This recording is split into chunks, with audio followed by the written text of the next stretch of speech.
Ladies and gentlemen, welcome to the Dilly Show. As always, here's your host. He is the uncanceled king of podcasting. This is Dilly. Hello everybody, what is going on, and welcome to the 20th episode of the Dilly Show. I am your host as always, I am Dilly, and today we've got a big episode for you. First off, we're going to be talking about the Grammys, not necessarily the entire show, mainly just that one performance that everybody's talking about right now. And we're also going to be doing my pick of the week, which is a segment that I do on the show every week, starting last week. And I'm also going to be ranking my favorite Quentin Tarantino movies from least to greatest. So stay tuned for that. But first things first, let's talk about the Grammys. And I'm actually going to be reacting to that very scene that I referenced. So without any further ado, let's do that.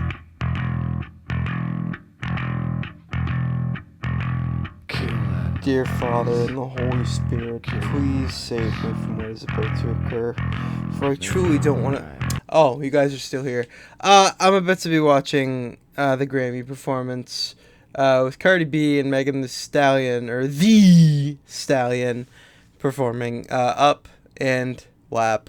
It's very short, thankfully, but bless my soul. Let's go. I already hate it. Yep. She's so gross. She's already obviously lip syncing.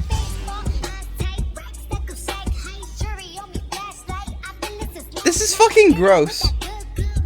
Oh.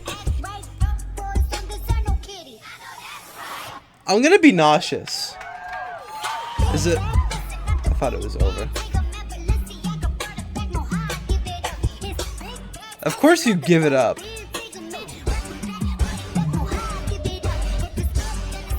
This is what's wrong with our generation. This is the most annoying fucking song I've ever heard. And she's just shaking her ass the whole time. Obviously lip syncing.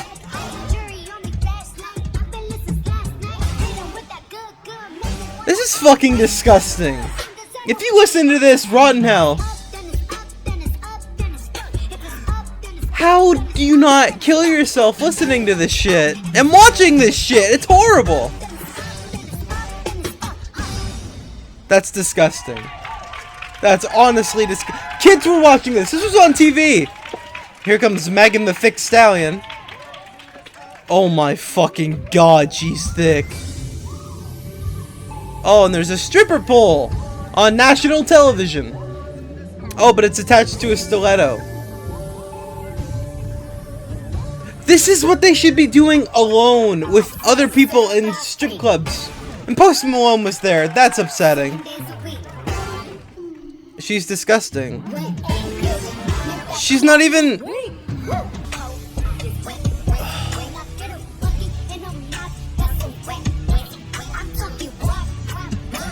I like how they had to censor the song because they can't say pussy, but they can show literal softcore porn.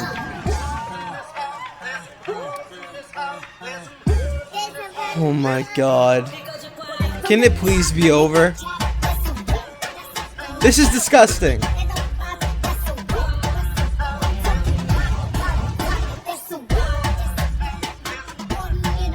This is horrible.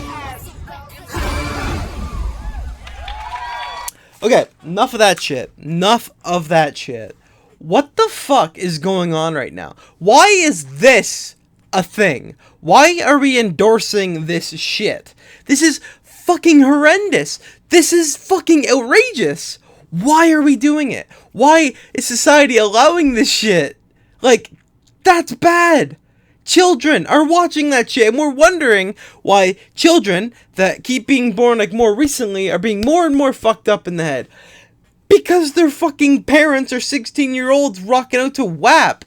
Like, what the fuck? Why we allow this is beyond me. I completely give up on society. If you think that's okay, but Mr. Potato Head and Dr. Seuss aren't, you're a fucking moron. And it's so fucking obvious. Like, I can't even put into words how disappointed I am with this society. I don't know if I'm a fucking Karen. I'm not a fucking Karen. I just know common goddamn sense. Shit shouldn't be like this. That should not be on fucking public television.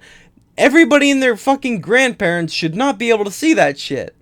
Like, keep it to yourself. That's disgusting. I don't want to fucking see it. And I can't believe I fucking watched it for the Daily Show. I would have never, ever, ever watched that in a million years if it weren't for this fucking podcast. So thanks. I appreciate it. Holy shit, that was bad.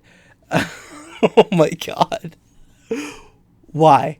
Why am I put in a situation where this is just my year? Like, I'm alive now, and I have to see that shit. Why? I don't fucking know. But I hate it. What's the next thing?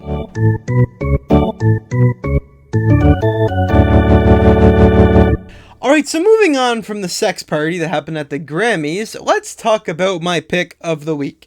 Now, as always, the pick of the week can be a movie, an album, a book, anything, you name it, it can be that. This week, it is an album. Last week, it was Jackie Brown by Quentin Tarantino, a great film. This week is an album, and the album is Gish by the Smashing Pumpkins.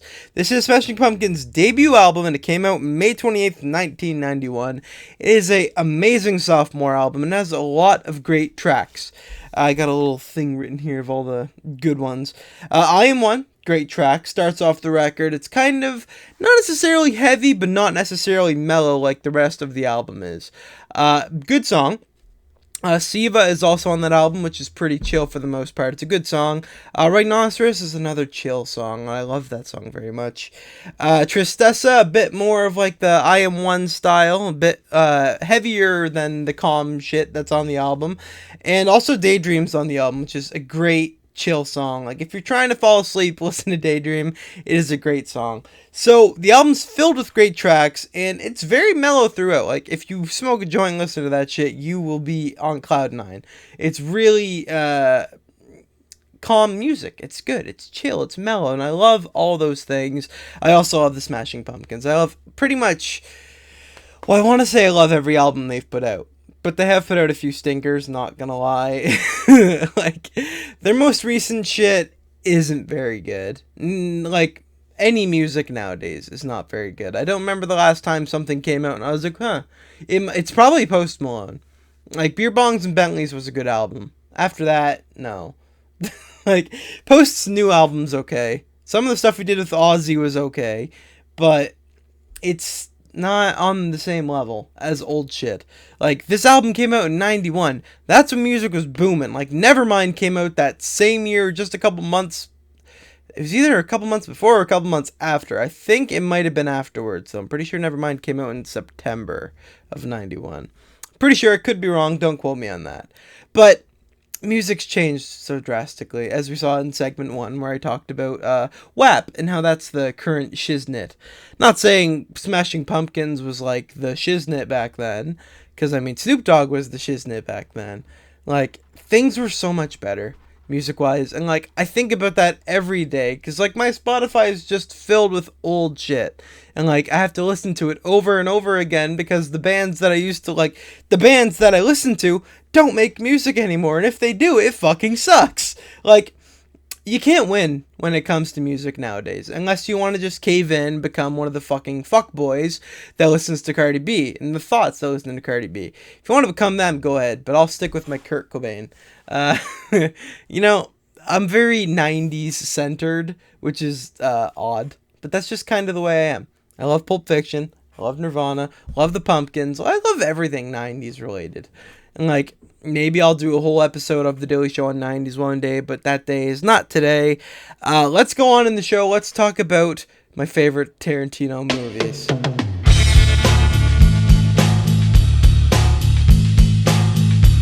Alright, ladies and gentlemen, it is the main event of the evening, and in this main event, I'm going to be ranking Tarantino. I'm going to be talking about all my favorite Tarantino movies from least to greatest. Now, before I get started, I want to say that I'm excluding 2 films that I have not seen. I have not seen Django Unchained. I have not seen The Hateful Eight. I don't know why I haven't watched them. I think it's because like I don't like exactly care for the western-y type films, and I'm pretty sure both of those are western-y type films. I'm not a big fan of it. I don't know why. Don't ask me. I couldn't give you a proper answer. I haven't watched them. I probably will at some point. And I'll probably fucking love them when I do. I just haven't gotten around to doing it. So I'm going to be ranking 11 films here.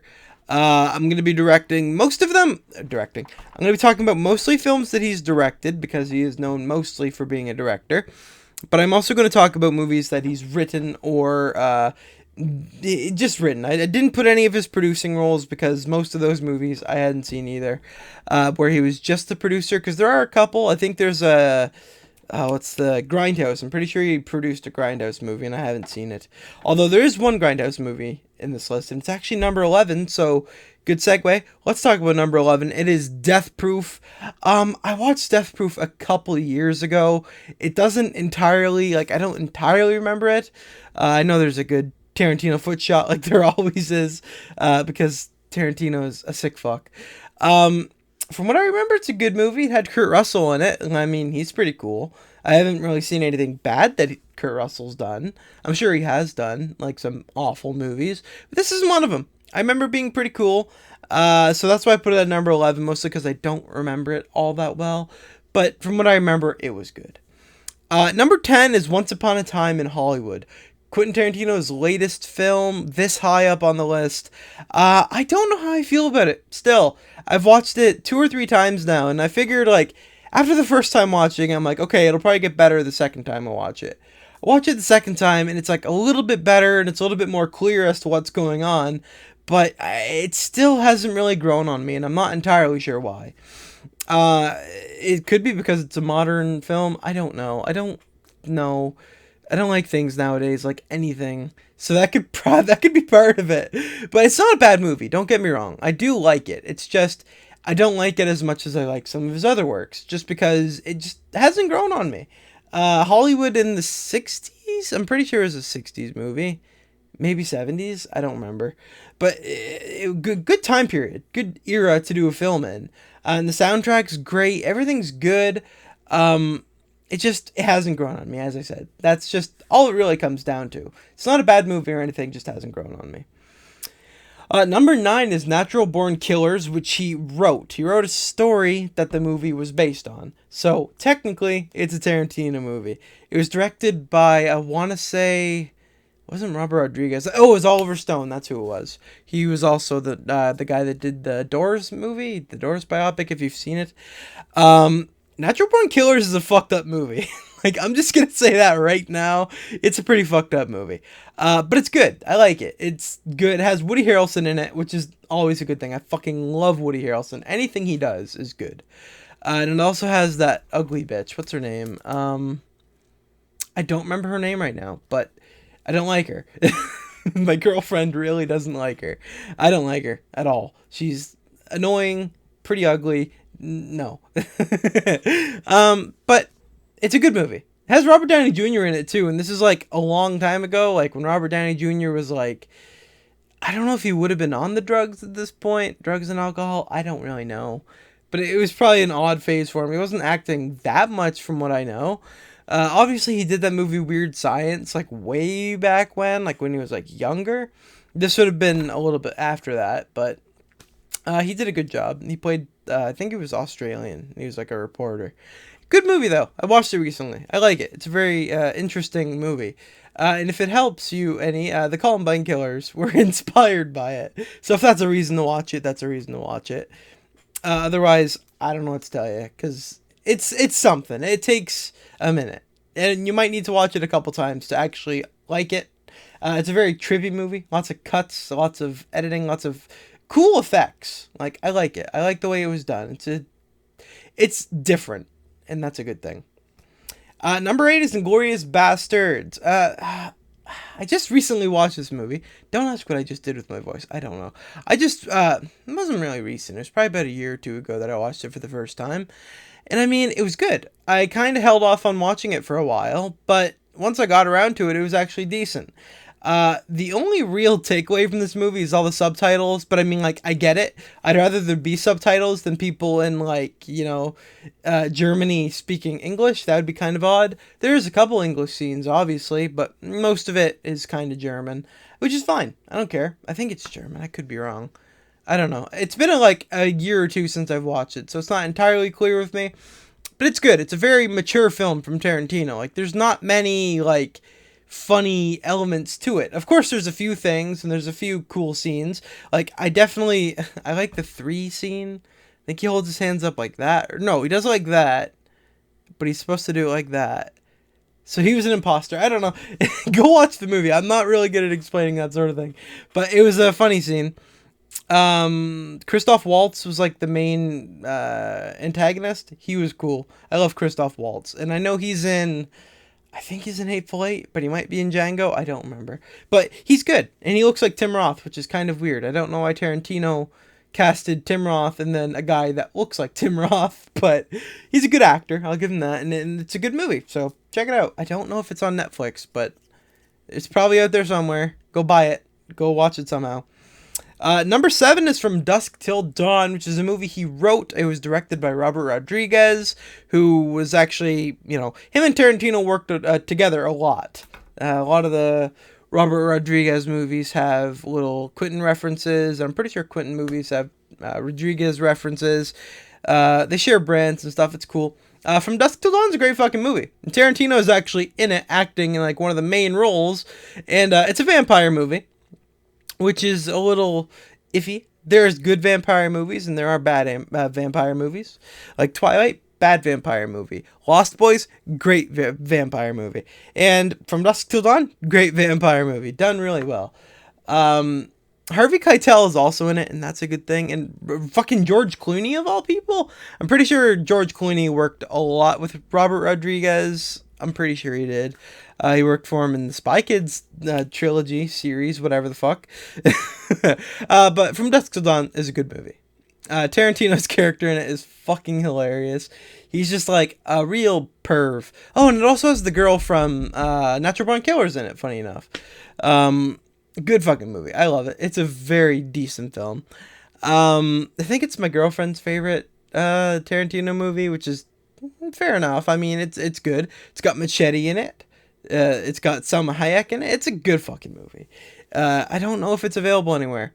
I don't know if many of these movies are available anywhere. Quentin Tarantino should have his own streaming service. I'm going to pitch that. That's a good fucking idea. So From Dusk Till Dawn, that's number 7. And number 6 is Jackie Brown, the movie I talked about last week. If you want to hear me talk about it, go back last week. You already know how I feel about it. It's a good fucking movie. Michael Keaton's in it. Woo. Number 5 is True Romance, which Tarantino wrote. I don't exactly know who produced it. I'm going to say Oliver Stone again, but I don't know if that's true. Don't know who produced it. But it's a good fucking movie. It's got, what's his name? Not Christian Bale. It's Christian Slater. That's his name. It's fucking... I hate just saying it's a good movie. It's a good movie. I'm only saying that because I genuinely like these movies and they're very good, and I think you should just go watch them for yourself. It's a good movie. I'm pretty sure Patricia Arquette's in it as Christian Slater's girlfriend. There's some drugs involved. There's romance involved, obviously, given the title. Shit. I dropped my headphones. But it's a good movie. Great. Good film. Go watch it. It might be on Amazon Prime Video. So if you want to go check that out, go check that out. Number 4 and number 3, throwing these two together because it is part 1 and part 2. It's volume 1 and volume 2 of the Kill Bill duology, I guess. Kill Bill is amazing. I can't rank one above the other because they're so good.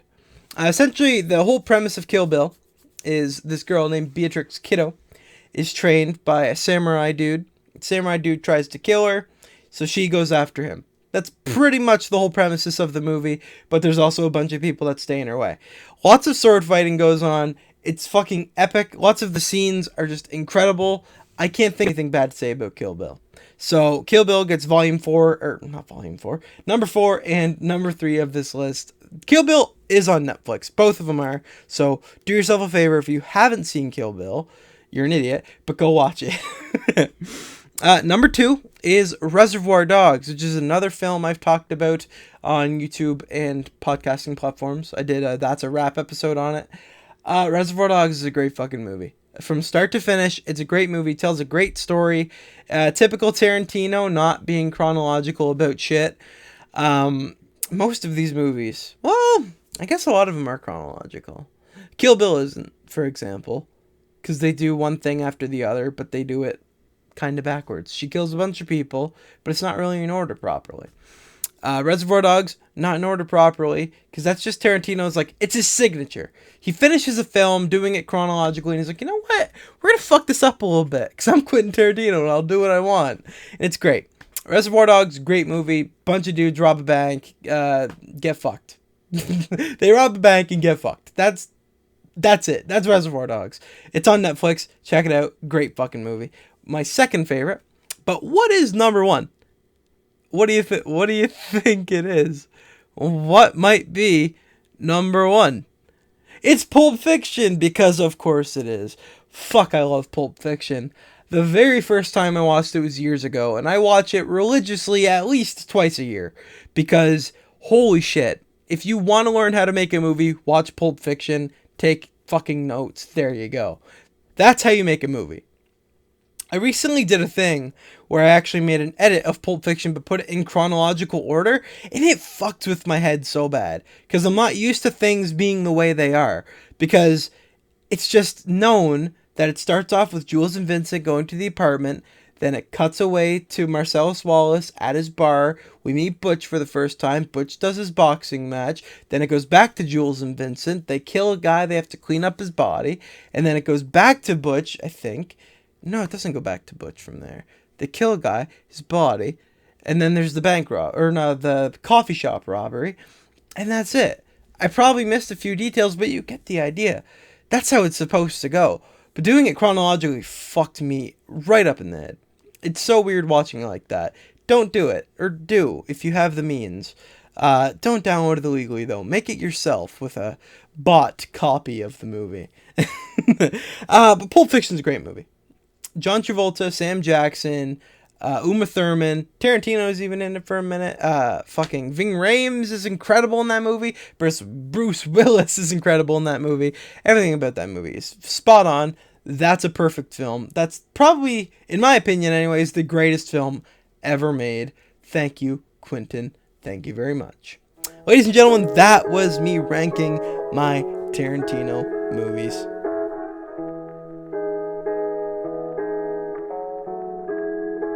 Alright everybody, that brings us to the end of the episode. It's so hard to say goodbye, but it's so easy to say hello next week. So make sure you tune in next week on Friday, because that's when we do the Dilly shows now. Every week, every Friday, I'm going to be talking about different things every week as I've been doing. And yes, I am very thankful for all of you. If you don't mind, would you guys go over to Instagram right now and look up @ThisIsDilly? That's my Instagram account. Follow that shit. Also, like this video if you're on YouTube, and like it and share it and do all the things you have to do if it's on podcast platforms as well. Share it around, make people listen to it. I want people to hear my awful opinions. So, send them here. Send them my way. Let them criticize me. You can criticize me too, because I'm down for that. I'm okay with it. I'm okay getting criticized. Just be gentle. Be gentle. I'm fragile. So anyways, guys, that's it. Hope you guys enjoyed the episode. I love you all very much. I've been your host as always. I am Dilly, signing out.